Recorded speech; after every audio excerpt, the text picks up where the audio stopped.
Today on Revealing Wholeness, let's get an inside look into the phone conversations with Dr. Troy as he shares his experience, insights, and various topics related to you and your health and wellness. From discussions of the latest medical research to answering common questions that you may have and concerns about your health, this podcast is packed with valuable information for anyone seeking to improve their overall well-being. Whether you're looking for tips on nutrition, fitness, mental health, or general lifestyle advice, join us for the engaging conversation that might just change the way you approach your own health journey. So grab a cup of coffee, sit back, and join us for an engaging phone discussion with Dr. Troy. Hello and welcome. I'm Dr. Troy. This month is January on weight loss. And what we're talking about today is how live food, fermented foods, and starving on full stomachs affects weight and weight loss and weight gain. So let's begin. Live food.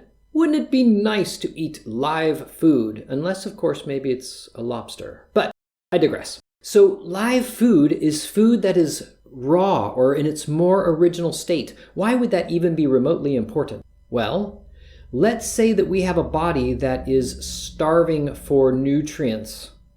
And we're eating foods that are devoid of nutrients because they're highly processed. But these live foods have a lot more enzymatic activity as well as nutrient density so that we can break it down much easier and protect our digestive system, maybe correct some pH in the body, and all of a sudden begin to clear and detoxify our system so that we can begin to shed excess weight that we don't need. This is how things work in the body when we do foods that are very much alive. Now, what does live food mean then? Well, it means in its most original raw state. Now, while some foods do, or rather should, be altered slightly, some should be kept in the raw state. Like many of the vegetables that we eat, probably should stay fairly raw. If our gut is a bit inflamed, we may want to cook the cruciferous vegetables that can be quite rough in terms of fiber. But eventually we want to be able to eat some of those things raw as well. Now, I'm not opposed to going to my garden and picking off a kale leaf and eating it. I think that's a wonderful thing. And fruits and vegetables, or rather just fruits, since we've already discussed vegetables, fruits often are eaten raw anyways, but wouldn't it be nice to have the more original fruit, or at least fruit that is indigenous to what we've eaten for hundreds, if not thousands of years? So let's say that I'm in Africa and I'm an African. I want to eat the fruits that are around me. Let's say that I'm a Jamaican. I want to eat the fruits that are around me that I've eaten for eons, and same with my ancestors. Let's say that I'm Norwegian. Well, then let's find the fruits that I've eaten there so that I can make sure that I stay true to those fruits. Let's say that you've been in America forever, and so has your ancestors. And so in your region, let's say that you grow cherries and apples, or you grow pomegranates. I remember picking pomegranates off a bush we had in our yard in Phoenix, Arizona. And we'd have pomegranate seed bites. We would eat them and spit them at each other because we were 7 and 8 and it was fun. So these are ideas when we start eating foods that are live, we would like to have them more around us that we've often always eaten. I mean, how many of us have banana trees growing on our property? Now, if you're in another country than I am and you have that, kudos to you. Awesome. Then you may eat that. That's excellent. In my neck of the woods, I do have a frost-free peach tree. I have strawberry plants, and I have raspberry plants, and I have blueberry plants. I love them. I love service berries. So I have these on my property literally because I enjoy these things and I like to eat them in season. That's how I roll with fruit. But vegetables, shoot, we have, vegetables we can grow pretty much year round, even in pretty harsh climates. We plant our winter crops in August so that they're there and we can pick them in the winter months. It's just how it's always been. So these live foods are phenomenal. But we also do something as humans that other animals do not.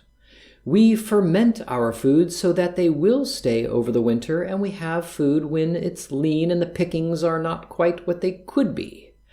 So fermented foods are a different animal altogether. Fermented foods now begin to help our digestive system because there's bacterial colonies, mostly what we hope for is lactic acid producers, that will go into the gut, and I don't want to say overwhelm, but we're going to overwhelm the bad bacteria that may be in our gut, the sugar-producing bacteria that may be in our gut. Those colonies should be very minimal, and we should have lactobacilli or lactic acid producers. And there are many, many, many different strains. So one of the products I have on my shelf has 6 strains of lactobacilli. But if you and I make sauerkraut, we have now 200 strains of good lactobacilli in that fermented food. So what do we think is more superior, taking a pill or eating sauerkraut? And of course, like always, food is superior. And so I recommend that we get fermented foods in there, because it leads me to the third aspect of this particular talk, which is starving on full stomachs, which I have done an entire podcast on. How does this relate to weight loss?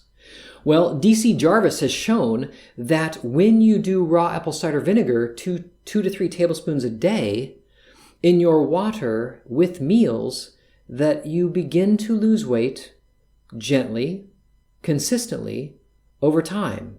And he says within a year's time, you'll most likely drop a size or 2. Now, he was writing this book back in the 1930s and 40s when there wasn't a lot of obesity. And yes, people might have had a little bit of roundness to them, but it wasn't like what we see today.